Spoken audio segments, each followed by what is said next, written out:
Selamat datang di Sekolah Menengah Kejuruan Negeri 3 Kendal. Assalamualaikum warahmatullahi wabarakatuh. Selamat pagi anak-anak. Bagaimana kabarnya hari ini? Alhamdulillah. Ada yang tidak berangkat? Tidak nihil ya. Oke. Nah, untuk pembelajaran kali ini kita mulai berdoa. Salah satu membentuk berdoa, monggo. Terima kasih anak-anakku yang saya sayangi dan saya banggakan. Masih ingat dengan pertemuan sebelumnya materinya? Tentang apa? Memandikan jenazah.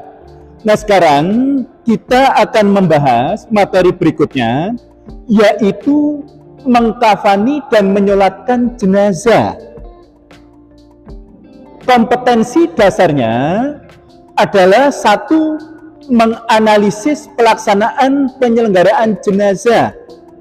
Yang kedua, menyajikan prosedur penyelenggaraan jenazah. Adapun tujuan pembelajaran, yang pertama menerapkan penyelenggaraan jenazah sesuai dengan ketentuan syariat Islam. Yang kedua, menunjukkan sikap tanggung jawab dan kerjasama dalam penyelenggaraan jenazah di masyarakat. Yang ketiga, memiliki kepedulian terhadap jenazah dalam kehidupan sehari-hari. Yang keempat, melaksanakan tata cara penyelenggaraan jenazah tentang mengkafani dan menyolatkan jenazah menurut hukum Islam. Ada yang perlu ditanyakan sampai di sini? Tidak ada. Oke, alhamdulillah. Nah, sekarang kalian akan ditampilkan video tentang mengkafani dan menyolatkan jenazah, juga materi di PPT yang ada di layar. Linknya bisa dilihat, dibuka ya. Nah, sekarang untuk tugas kalian adalah membuat resume tentang materi dari mengkafani dan mensolatkan jenazah, dibagi menjadi beberapa kelompok ya. Nah, untuk kelompok pertama kemarin sudah, sekarang yang kedua tugasnya yaitu mengkafani dan mensolatkan jenazah. Yang lainnya boleh untuk bertanya ataupun mengkritisi baik itu materi maupun presentasi. Monggo kelompok 1 segera menempatkan diri. Oh, 2 maaf. Oh ya, 1 kemarin sudah nggih. 2 monggo langsung menempatkan diri. Assalamualaikum warahmatullahi wabarakatuh.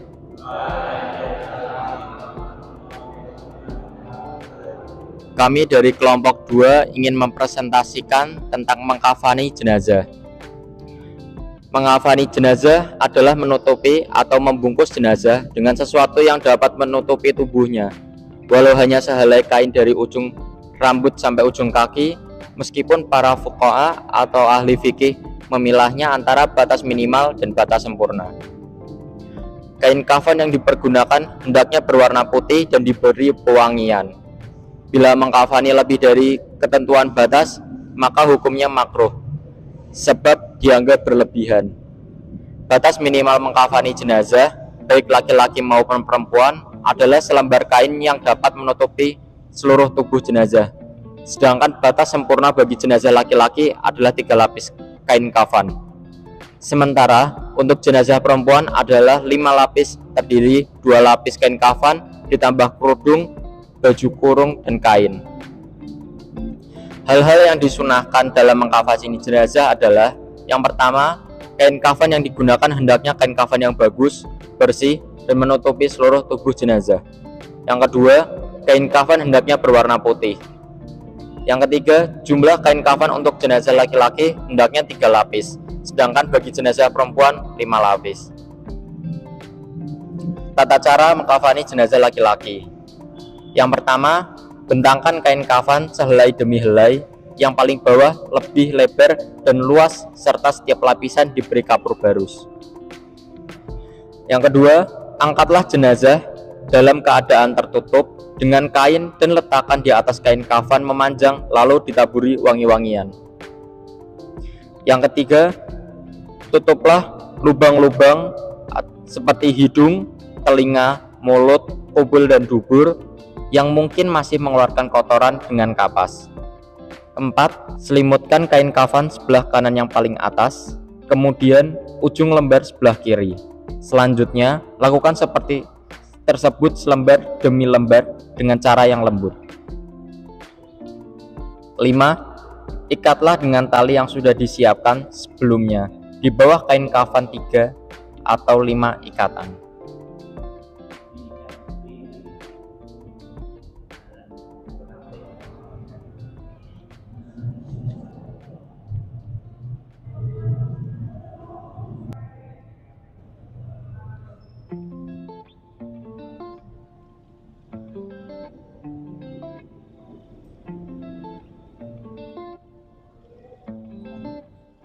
Yang terakhir, jika kain kafan tidak cukup menutupi seluruh badan jenazah, tutuplah bagian kepalanya dan bagian kakinya boleh terbuka.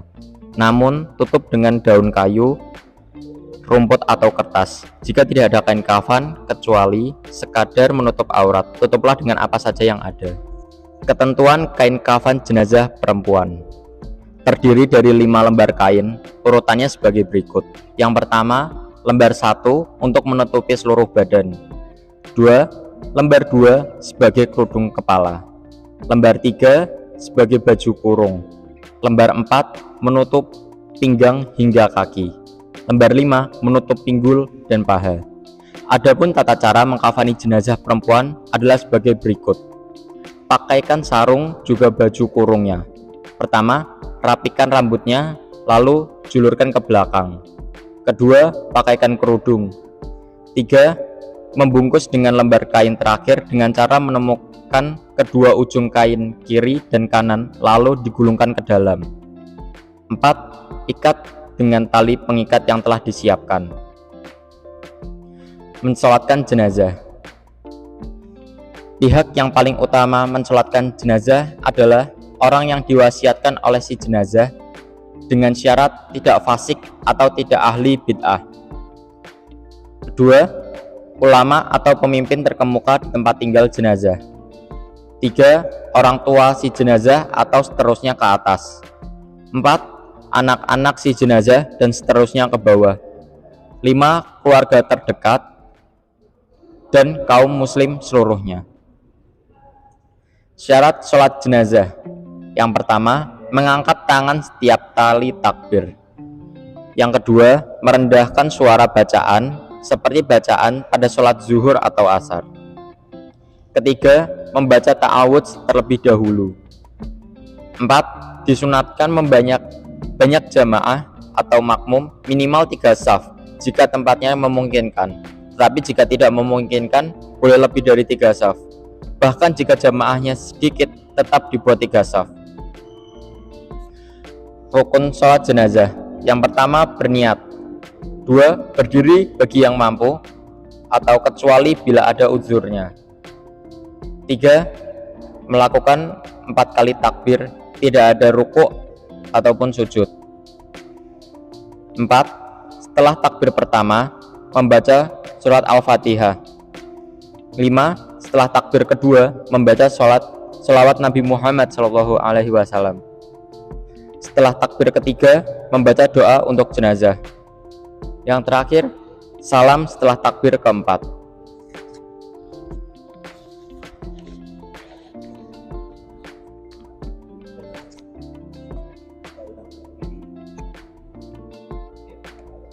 Tata cara pelaksanaan sholat jenazah adalah sebagai berikut. Pertama, jenazah diletakkan di depan jamaah. Jika mayat laki-laki, imam berdiri di dekat kepala jenazah. Jika mayat perempuan, imam berdiri di dekat perut jenazah. Yang kedua, imam berdiri paling depan diikuti oleh makmum. Jika yang mensolati sedikit, usahakan dibuat 3 baris atau 3 saf. Yang ketiga, mula-mula semua jamaah berdiri dengan berniat melakukan sholat jenazah dengan 4 takbir.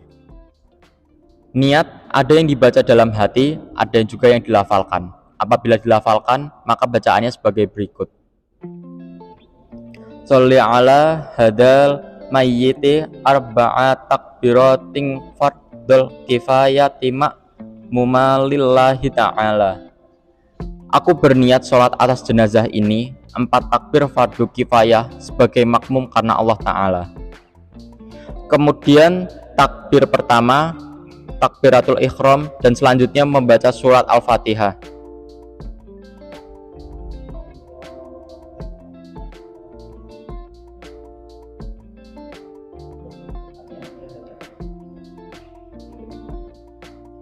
Takbir yang kedua dan selanjutnya membaca sholawat atas Nabi Muhammad Shallallahu Alaihi Wasallam. Allahumma sholli ala Muhammadin wa ala alihi Muhammad. Ya Allah, limpahkanlah sholawat pada Nabi Muhammad Shallallahu Alaihi Wasallam dan keluarga Nabi Muhammad. Takbir yang ketiga, kemudian membaca doa untuk jenazah. Bacaan doa bagi jenazah adalah sebagai berikut. Allahumma ighfir lahu walhamdhu wa alaihi wa'fu anhu. Ya Allah, ampunilah ia, kasihanilah ia, sejahterakanlah ia, maafkanlah kesalahannya. Takbir yang keempat dilanjutkan dengan membaca doa sebagai berikut.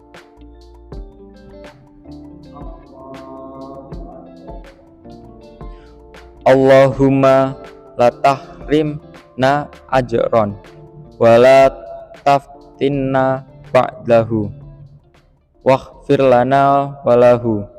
Ya Allah, janganlah Engkau menjadikan kami penghalang dari mendapatkan pahalanya, dan janganlah Engkau beri kami fitnah peninggalannya, dan ampunilah kami dan dia. Membaca salam sambil menoleh ke kanan dan ke kiri.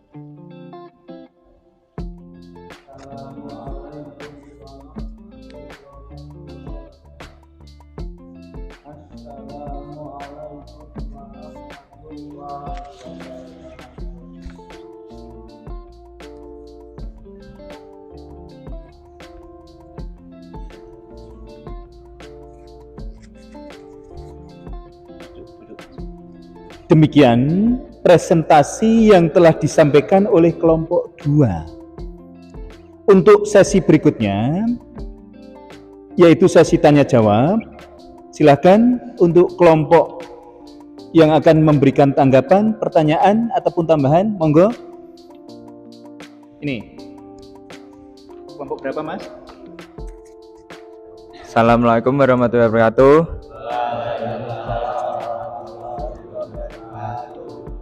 Kami dari kelompok 3 akan bertanya tentang bagaimanakah proses pengkafanan bagi jenazah yang diakibatkan oleh penyakit seperti COVID-19 ataupun HIV/AIDS.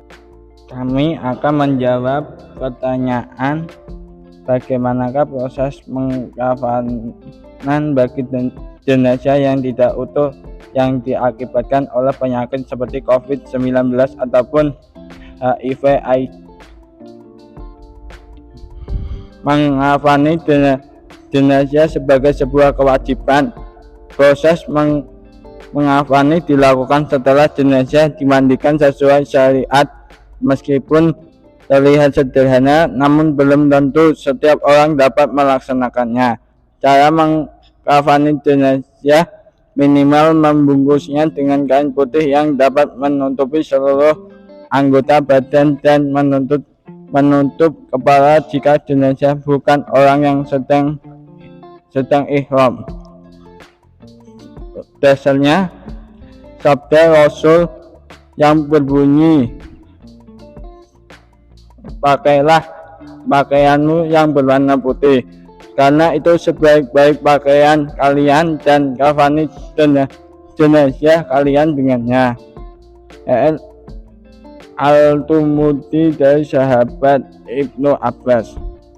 Secara umum, cara mengafani jenazah COVID-19 ataupun HIV/AIDS yaitu setelah jenazah dimandikan atau ditayamumkan atau tidak karena diharukan syariah, maka jenazah tersebut dapat dikafani dengan menggunakan kain yang menutup seluruh tubuh.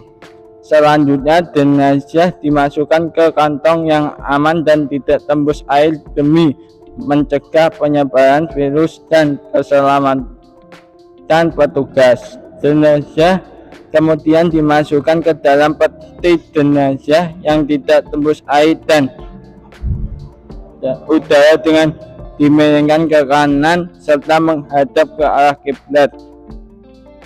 Jika proses mengafan jenazah selesai dan masih ditemukan najis, maka petugas dapat mengabaikan najis tersebut.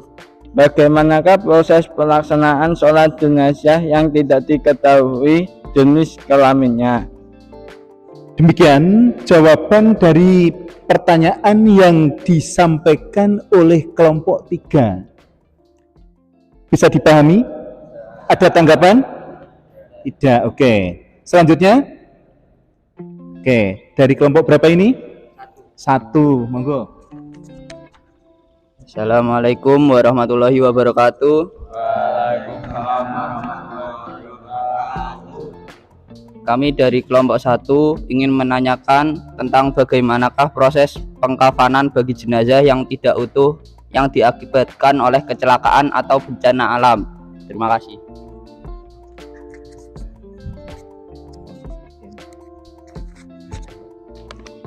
Saya akan menjawab pertanyaan dari kelompok 1. Bagaimana proses pengkafanan bagi jenazah yang tidak utuh yang diakibatkan oleh kecelakaan bencana alam? Dalam perspektif akhlak tasawuf, kematian syahid dibuat dalam 3 kategori, yaitu syahid dunia sekaligus akhirat, syahid dunia, dan syahid akhirat.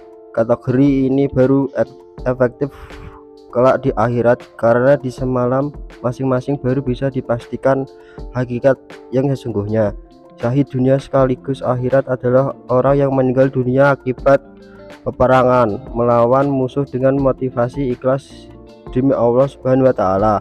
Syahid dunia meninggal dunia akibat peperangan melawan musuh yang motivasi duniawi, misalnya demi mendapatkan rampasan perang atau demi popularitas. Dari 4 macam unsur kewajiban kifayah atas umat Islam kepada jenazah muslim, kedua kategori syahid tersebut hanya wajib dikafani, dikuburkan, dan haram untuk dimandikan.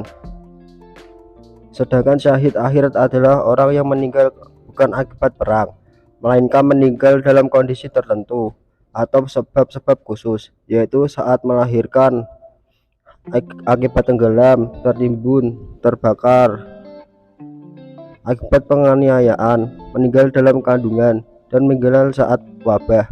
Termasuk syahid akhirat juga adalah seorang meninggal dalam status mencari ilmu dan meninggal akibat memendam rindu dengan tanpa pengetahuan yang dirindukan.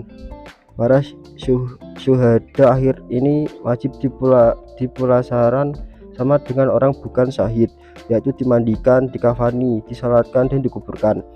Termasuk syahid akhirat juga adalah orang yang meninggal dalam status mencari ilmu dan meninggal akibat memendam rindu dengan tanpa sepengetahuan yang dia rindukan. Para syuhada akhirat ini wajib dipularisahkan sama dengan orang bukan syahid, yaitu dimandikan, dikafani, disalatkan, dan dikuburkan. Sekian pertanyaan dari saya. Demikian jawaban dari presentator atas pertanyaan yang disampaikan kelompok pertama. Bisa dipahami? Ada pertanyaan?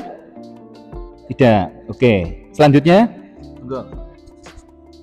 Saya dari kelompok 4 mau menanyakan bagaimana proses pelaksanaan sholat jenazah yang tidak diketahui jenis kelaminnya. Baik, saya akan menjawab pertanyaan dari kelompok 4. Sholat jenazah adalah salah satu jenis ibadah yang bersifat fardu kifayah, kewajiban kolektif. Ketika sudah terdapat salah satu dari penduduk yang melaksanakan kewajiban ini, maka kewajiban melaksanakan sholat jenazah bagi penduduk lainnya menjadi gugur. Sudah maklum sekali bahwa tata cara sholat jenazah adalah dengan cara melakukan 4 takbir. Takbir pertama disertai niat mensolati mayit, lalu setelah itu membaca sholat Al-Fatihah. Takbir kedua membaca sholawat Nabi. Takbir ketiga membaca doa-doa yang ditunjukkan kepada mayit. Setelah melaksanakan takbir yang ketiga, selanjutnya melaksanakan takbir keempat yang diiringi dengan salam. Cara demikian adalah ketentuan yang ringkas dalam melaksanakan sholat jamaah. Permasalahannya terjadi ketika seseorang yang hendak akan melaksanakan sholat mayit, rupanya tidak mengetahui jenis kelamin mayit. Dalam keadaan demikian, bagaimanakah ketentuan sholat yang harus dilakukannya? Dalam keadaan demikian, para ulama mazhab Syafi'iyah berpandangan bahwa dibebaskan bagi seseorang yang hendak mensolati mayit yang tidak diketahui alat kelaminnya untuk menggunakan dhamir hu atau ha dalam bacaan doa setelah takbir ketiga. Menggunakan dhamir hu dengan dimaksudkan pada lafal demikian atau demikian yang dalam gramatika Arab keduanya tergolong lafal yang muzakkar laki-laki, atau boleh juga dalam doa setelah takbir ketiga melafalkan dengan menggunakan dhamir ha dengan dimaksudkan pada lafal demikian yang dalam gramatika Arab tergolong munat perempuan. Terima kasih. Apa yang disampaikan paham, Mbak? Paham. Oke. Demikian presentasi yang telah disampaikan oleh kelompok 2. Berikan aplaus untuk kelompok mereka. Nah.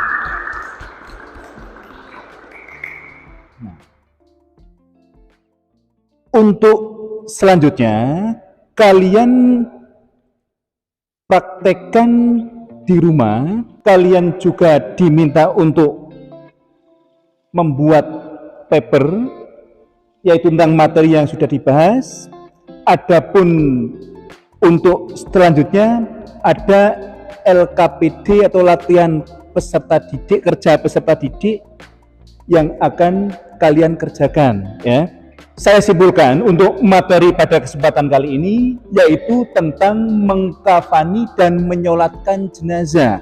Hukumnya adalah fardu kifayah, di mana ketika salah seorang sudah melaksanakan maka yang lain gugur kewajiban. Nah, pada kesempatan kali ini isu yang diangkat luar biasa ya, bagus, di mana satu adalah tentang COVID ataupun HIV, yang mana ini menjadi isu yang luar biasa, tidak hanya nasional tapi juga global. Kemudian yang luar biasa lagi adalah tentang bencana, ini juga sekarang marak. Selanjutnya adalah masalah kelamin, gender, luar biasa. Ini berikan aplaus untuk dari para penanya sekarang, itu luar biasa.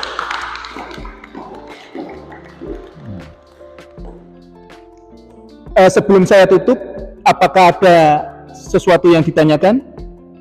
Tidak ya. Materinya paham ya? Oke. Sebelum kita tutup, kita membaca doa dulu nggih, bacaan hamdalah bersama-sama.